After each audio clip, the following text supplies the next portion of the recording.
Global investor summit का जो आयोजन स्थल है उसकी तरफ जाने वाले रास्ते को भी किस तरह से सजाया गया है उसकी तस्वीर भी हम आपको दिखाते हैं कि किस तरह ये आप देख सकते हैं। पूरे रास्ते पर सड़क के दोनों तरफ इस तरह से अलग अलग पौधे लगाए गए हैं। ये जो तैयारी है ये लखनऊ नगर निगम की तरफ से यहाँ पर की गई है और आप देखिए अलग अलग किस्म के जो पौधे हैं, जो यहाँ पर फूल है अलग अलग किस्म के, उनको लगाया गया है और दूर तक ये आपको नज़ारा ऐसे ही देखने को मिलेगा। इसी तरह से अगर बात करें तो सड़क के बीच में जो डिवाइडर है यहाँ पर भी इसी तरह से फूलों को लगाया गया है, पौधे लगाए गए हैं। बीच बीच में डिज़ाइनर जो गमले हैं उनको भी यहाँ पर लगाया गया है। इसके अलावा जो डिवाइडर के बीच में पेड़ हैं उनको आप देख सकते हैं किस तरह से रोशनी से जगमग किया गया है, उन पर भी कितनी आकर्षक लाइटिंग की गई है। तो ये जो मेहमान ग्लोबल इन्वेस्टर समिट के आयोजन स्थल की तरफ जाएंगे उनको ये सारी जो सजावट है वो भी देखने को मिलेगी। एक ऐसा माहौल, एक ऐसा खुशनुमा माहौल कि कोई जब यहाँ से निकले तो आते ही आकर्षित हो जाए। और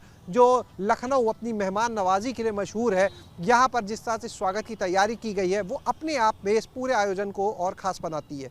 जिस जगह पर इस ग्लोबल इन्वेस्टर समिट का उद्घाटन होगा, यानी जो इनॉग्रल हॉल बनाया गया है, उसके आसपास का भी हम आपको नज़ारा दिखाएं। खास तैयारी की जा रही है क्योंकि प्रधानमंत्री नरेंद्र मोदी इसी हॉल में आएंगे, ग्लोबल इन्वेस्टर समिट का उद्घाटन करेंगे। तो ऐसे में इसके आसपास की जो तैयारी है वो भी उस बात को ध्यान में रखकर विशेष तौर पर की जा रही है। आप देख सकते हैं यहाँ पर तमाम ये पौधे लाए गए हैं जो आसपास पूरे सजे हुए दिखेंगे, फूलों से सजा हुआ ये पूरा एरिया दिखेगा। इसके बीच में जो आप देख रहे हैं एक वाटरफॉल यहाँ पर तैयार किया जा रहा है, एक बहुत ही सुंदर, जो जिसमें लाइटिंग भी बहुत अच्छी की जाएगी और एक ये पूरा झरना सा वाटरफॉल यहाँ पर देखने को मिलेगा। पीछे की तरफ हम जाते हैं तो ये तमाम जो स्टॉल्स, जो बड़े बड़े पंडाल हैं, ये फूड कोर्ट तैयार किए गए हैं। अलग अलग कैटेगरी है इनकी, रेड, सिल्वर, यानी जो यहाँ पर डेलीगेट्स आएंगे या अलग अलग जो कैटेगरी के लोग होंगे उनके लिए अलग अलग इसी तरह से जो फूड कोर्ट है उनका भी इंतज़ाम किया जा रहा है, उनके खान पान का। और इन सब के बीच में एक और ख़ास चीज़ जो इस हॉल के सामने, इनॉग्रल हॉल के सामने देखने को मिल रही है वो है एक सैंड आर्ट की प्रस्तुति। यहाँ पर सैंड आर्ट ये बनाई जा रही है, जो आर्टिस्ट हैं वो बना रहे हैं इसको, और इस सैंड आर्ट पर दिखेगा भव्य राम मंदिर। इस सैंड आर्ट पर दिखेगी उत्तर प्रदेश की पहचान, यानी ODOP, one district one product. और आप देखिए इस समय भी आर्टिस्ट जो हैं वो इन चीज़ों को बना रहे हैं। हमारे कैमरा सहयोगी प्रमोद ये तस्वीरें आपको दिखा रहे हैं कि कितना अच्छा, कितनी अच्छी कलाकारी यहाँ पर देखने को मिल रही है। और ग्लोबल इन्वेस्टर समिट के अगले ही दिन, यानी जिस दिन 12 तारीख को ग्लोबल इन्वेस्टर समिट का समापन होगा, 13 तारीख से लखनऊ में G20 के आयोजन शुरू हो जाएंगे। तो उसके लिए भी यहाँ पर लोगो जो है G20 का वो बना हुआ दिख रहा है। बात करते हैं जो कलाकार इसे बना रहे हैं। जी, क्या नाम है आपका? जी सर, मेरा नाम रूपेश सिंह है। रुपेश जी, क्या क्या बना रहे हो इसमें? तो हमें दिख रहा है स्टैंड आर्ट में बहुत चीज़ें, राम मंदिर भी दिख गया, ODOP भी दिख गया, G20 भी, क्या क्या है इसमें? जी सर, इसमें जो ग्लोबल इन्वेस्टर समिट से जुड़ी जिन जिन समस्याओं पे यहाँ इन्वेस्टर्स लोग आ रहे हैं और जिनके लिए ये पूरे देश विदेश से जो बड़ा एक जमावड़ा उत्तर प्रदेश के विकास के लिए हो रहा है, उससे जुड़ी सारी कलाकृतियाँ उभारी जाएंगी। और क्या उभारोगे आप? जैसे राम मंदिर देखा हमने, ODOP देखा, G20, और क्या क्या?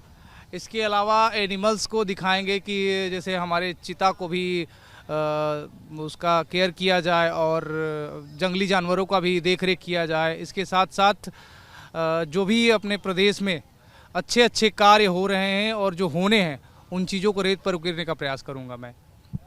तो यहाँ पर जो कलाकार इसे तैयार कर रहे हैं उनके साथ उनके टीम के सदस्य भी यहाँ पर आप देख सकते हैं बैठे हुए हैं एक एक करके। वो देखिए पीछे हमारे रंग घोलने का भी काम कर रहे हैं वहाँ पे, अभी इसमें रंग भी भरे जाएंगे। तो ये देखिए ये पूरी टीम्स जो हैं दिन रात यहाँ पर मेहनत कर रही हैं, तैयारी में जुटी हुई हैं और इस तरह से इस पूरे ग्लोबल इन्वेस्टर समिट का जो आयोजन स्थल है उसको तैयार किया जा रहा है। हम इस समय उस जगह मौजूद हैं जहां पर ग्लोबल इन्वेस्टर समिट का आयोजन किया जाएगा और यहां पर जो अलग अलग सरकार के विभाग हैं, उनके अधिकारी, मंत्री लगातार दौरे कर रहे हैं, जो व्यवस्थाएं उनका जायज़ा भी ले रहे हैं। और इस समय अपर मुख्य सचिव ऊर्जा विभाग के महेश गुप्ता जी यहां पर मौजूद हैं। और जहां हम मौजूद हैं यहाँ पर आप देखिए हमारे पीछे एक ये होल्डिंग भी हमें दिख रहा है, बोर्ड है UP ग्लोबल इन्वेस्टर समिट का, और नीचे uninterrupted power supply, power sector की ही बात है। जानते हैं कि किस तरह से ऊर्जा के क्षेत्र की अगर बात करें तो इस ग्लोबल इन्वेस्टर समिट से क्या निवेश आने वाला है, क्या तैयारी है। सर, बहुत बड़ा आयोजन है, ऊर्जा विभाग जो बहुत बड़ा विभाग है उसकी बात करें तो कितना निवेश? देखिए, प्रदेश के विकास के लिए या देश के विकास के लिए ऊर्जा एक बहुत ही अहम सेक्टर है। बिना ऊर्जा के किसी भी ग्रोथ की परिकल्पना आज के युग में संभव नहीं है।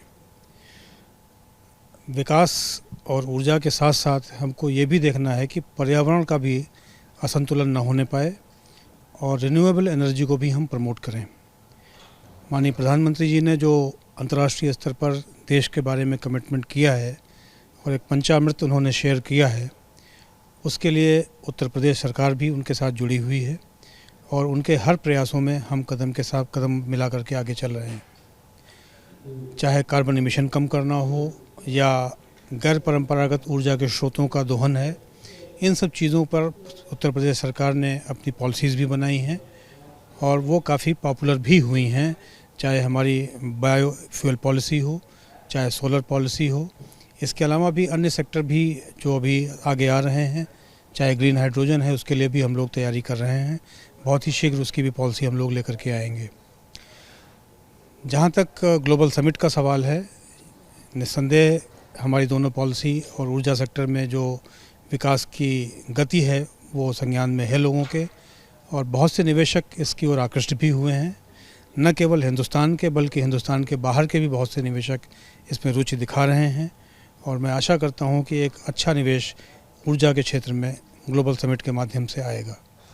सर, क्योंकि ऊर्जा की जब हम बात करते हैं, देखिए कोई भी इंडस्ट्री हो उसके लिए एक बुनियादी ज़रूरत जो है वो ऊर्जा है। अगर ऊर्जा नहीं तो इंडस्ट्री चलेगी कैसे? तो और अगर हम बात करते हैं पूरी समिट की, तो अब तक लगभग 22 लाख करोड़ से ऊपर के निवेश प्रस्ताव आ चुके हैं, MOU हो चुके हैं। इसमें अगर ऊर्जा विभाग की बात करें तो लगभग कुछ अंदाजा है कि कितना निवेश ऊर्जा विभाग के लिए, क्योंकि इतना बड़ा क्षेत्र है? मोटी मोटी बात मैं अगर करूँ तो मान के चलिए कि 3 लाख करोड़ के आसपास का निवेश का इंटेंट लोगों ने दिया है और मैं आशा करता हूं कि इस सेक्टर में ये जो निवेश आए हैं या लोगों ने अपनी रुचि दिखाई है वो क्रियान्वित भी होगी, ऐसा मुझे पूरा विश्वास है। सर, जब हम ग्लोबल समिट की बात करते हैं तो रोज़गार की भी बात आती है कि इंडस्ट्रीज़ आएंगी, रोज़गार मिलेगा सब।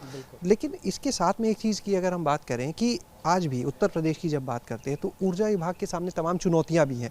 तो ऐसे में ये जो निवेश आएगा, जो ये प्रस्ताव आ रहे हैं, इनसे ऊर्जा विभाग की स्थिति कितनी बेहतर होगी? क्योंकि जाहिर सी बात है वो सुधरेगा तो प्रदेश सुधरेगा।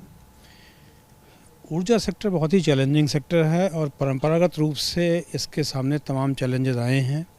समय समय पर तमाम रिफॉर्म्स भी हुए हैं इस सेक्टर में।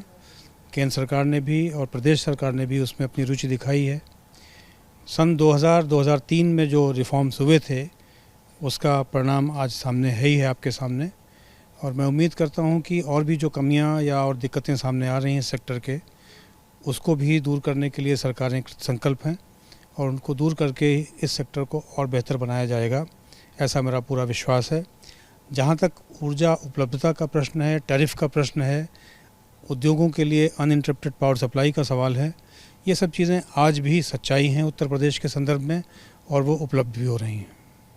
तो ये थे हमारे साथ में महेश गुप्ता जी, जिन्होंने बताया कि किस तरह से अगर हम आंकड़ों को देखें तो 22 लाख करोड़ से ऊपर के प्रस्ताव में 3 लाख करोड़ से ऊपर सिर्फ ऊर्जा विभाग से है। यानी एक बड़ा निवेश जो है वो ऊर्जा के क्षेत्र में आएगा, जिसके बाद रोजगार जो है जाहिर सी बात है वो भी मिलेगा।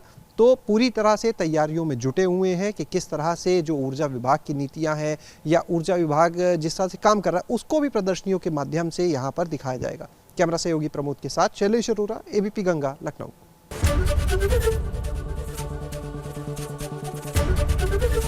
ABP गंगा, खबर आपकी, जुबान आपकी।